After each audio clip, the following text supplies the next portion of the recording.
Welcome, Scorpio. This is Regina from Pacific Tarot, getting ready to do your full moon meditation.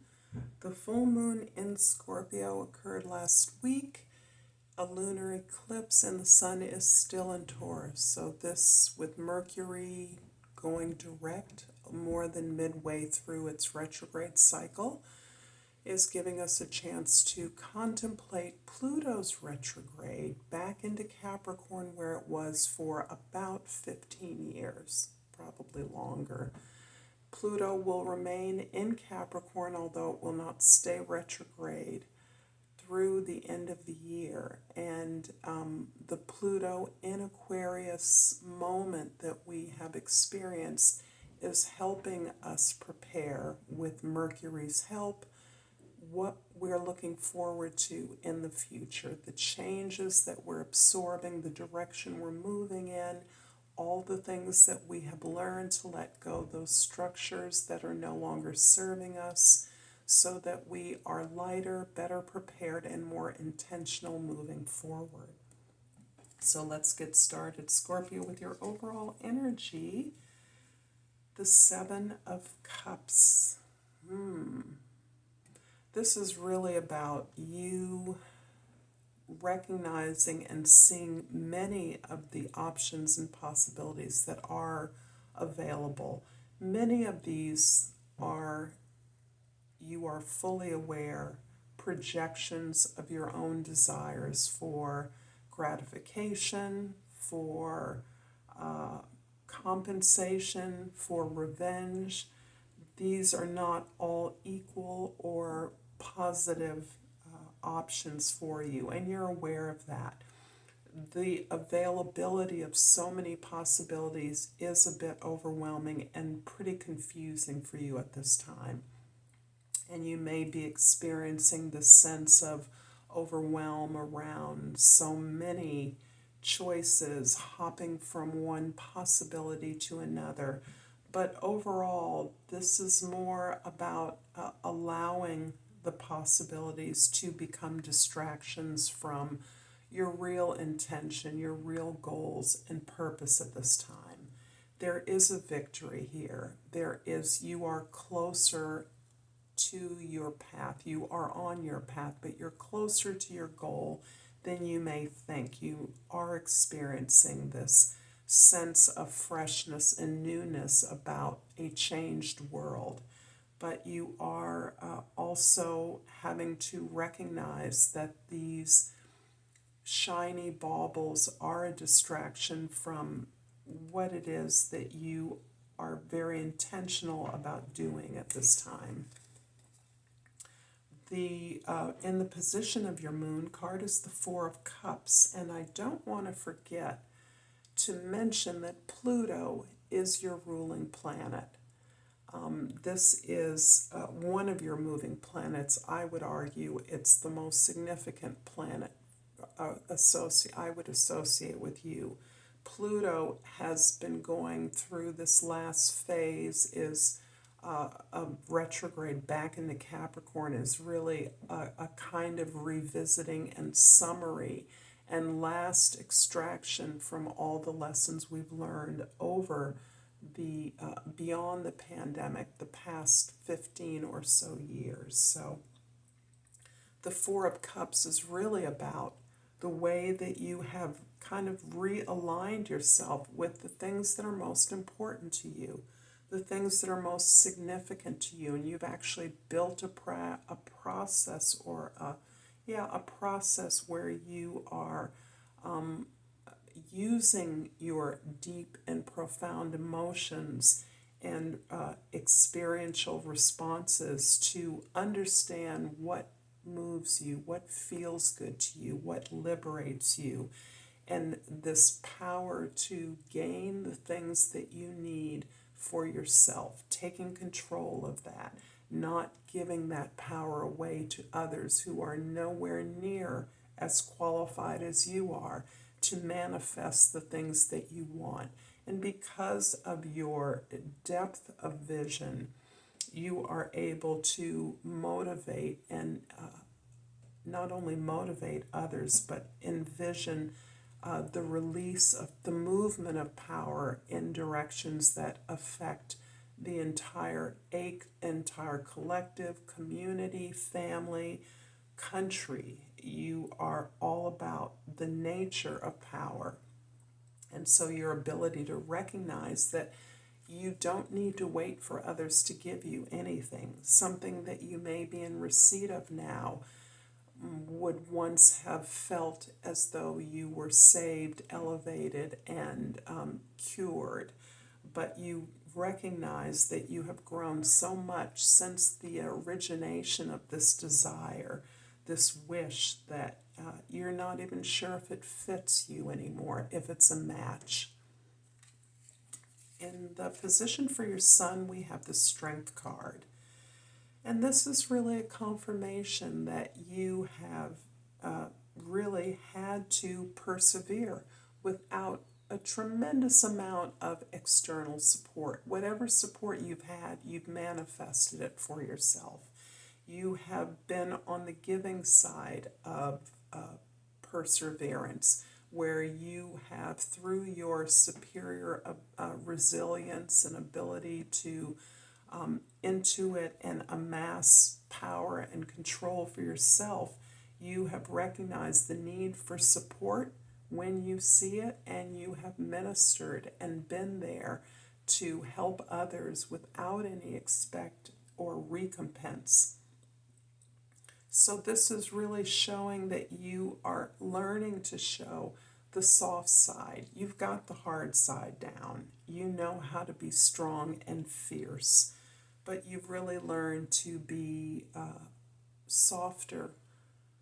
And this is ultimately about being softer with yourself, being easier with yourself, being more accepting of yourself, more humane, a little more humility, so that you recognize that you must be able to forgive yourself, to support yourself in the ways that you so masterfully support others. In the present, we have the Seven of Pentacles. This is the second seven, so you are on your path. You're working hard on your path. You're really evaluating, checking out, assessing all the steps and growth that you've had along the way. You're looking at the way that you apply your effort and the rewards that you receive for that. And you're not entirely satisfied. You want to maximize this. You want to work smarter as opposed to harder. You're also in a place where you are carving out your expertise more precisely. You're really clear that you have an ownership for your expertise, your area of stability, security, and firm foundation in the knowledge you possess. And this is in many ways a part of your ability to review the options that you have, understanding that despite the overwhelm of possibilities, there's really one path you're on, one path you've been on, and that the options that may be appearing out of nowhere are actually more distracting than they are supporting your assessment and evaluation of the way you want to apply your effort moving forward. In the past, the Eight of Wands.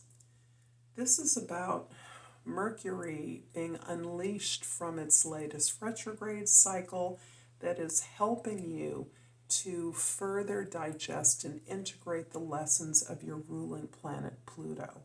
So all the information that you've been gathering and collecting, all of the deep soul work that you've been doing, all the readjustment of behaviors and attitudes and perspective that you have taken responsibility for and have worked towards evolving and changing, is really coalescing with the efforts of others, the information others are bringing to you, the desire to move in a concerted way to have a very major impact in some particular area. This is about success. and you have already begun moving in this direction in some kind of a collective, as part of some kind of team or project. In the future, we have the Empress. I'm very happy to see the Empress because this is showing you being in your power in that softer way. You can be so formidable, Scorpio, with this powerful Pluto energy that has been rocking the whole world and that has represents such a command of the resources of the planet, of yourself. And you are not only this constant generator of new ideas, a kind of abundance in resources, really embodying that resourcefulness in a way that allows you to receive the rewards, the joy in doing, the joy in coming up with ideas, the generosity in sharing those ideas with others, the ability to model your own behavior on the the behaviors of the natural world. A force of nature is what's coming to me here for you, Scorpio. This is a beautiful place of power, activation, creativity. This, for me, is the card of the artist. In whatever area of your life where you are intentional, this is a beautiful unfolding of the hard work that you've been doing for the last many years. I'm going to clarify the Seven of Pentacles in the present with the Five of Pentacles and the Ace of Swords. Indeed. It is this ownership of yourself as a force of nature, as a powerful person, as being in your power naturally, as it exuding from your ability to see and do and extract pleasure in that discipline, in that creativity, in this abundance, and the generation of that energy. This is where your illumination is coming to you, the pursuit of your truth, your greater understanding of who you are, which is impacting on an old story that has been told to you and that you have been told about, or that you have told about who you are, what you don't have quite enough of to pursue something that you desire, some sense of being lesser than, a sense of inadequacy that has been conditioned by your perhaps formative years, your family, a story, a social conditioning that you have absorbed, that you are now understanding the absolute lie to. You understand that the help that you have once asked for and were denied is you are deserving of it. And if this familiar circle or community isn't able or willing to share that support for you, then you understand that you are no longer in alignment with this community, this tribe, this group, and that you know that you must move beyond, outside this group to gain the resources and the support that you need. So this is you really, in many ways, changing your associations, your affiliations, those family members, those friends that you now recognize are in greater alignment with the things that you are doing or the things you want to do, that are matching your aspirations, that inspire you, that help to inform you, that share a reciprocal understanding of your vision, a greater vision in the world. And you now have that illumination and that clarity around who you actually are. I hope this is resonating for you, Scorpio. If so, please like and subscribe to my channel, Pacific Tarot. And I've pulled an oracle card, the Heliodor, and the key word is confidence. I am confident in all that I do. And I'm also going to pull a hummingbird oracle. in honor of this intense and beautiful spring in the northern hemisphere. And I pulled, listen to the call. Spirit is singing sweet words of wisdom. Be still and listen. I look forward to seeing you next time, Scorpio. Until then, namaste.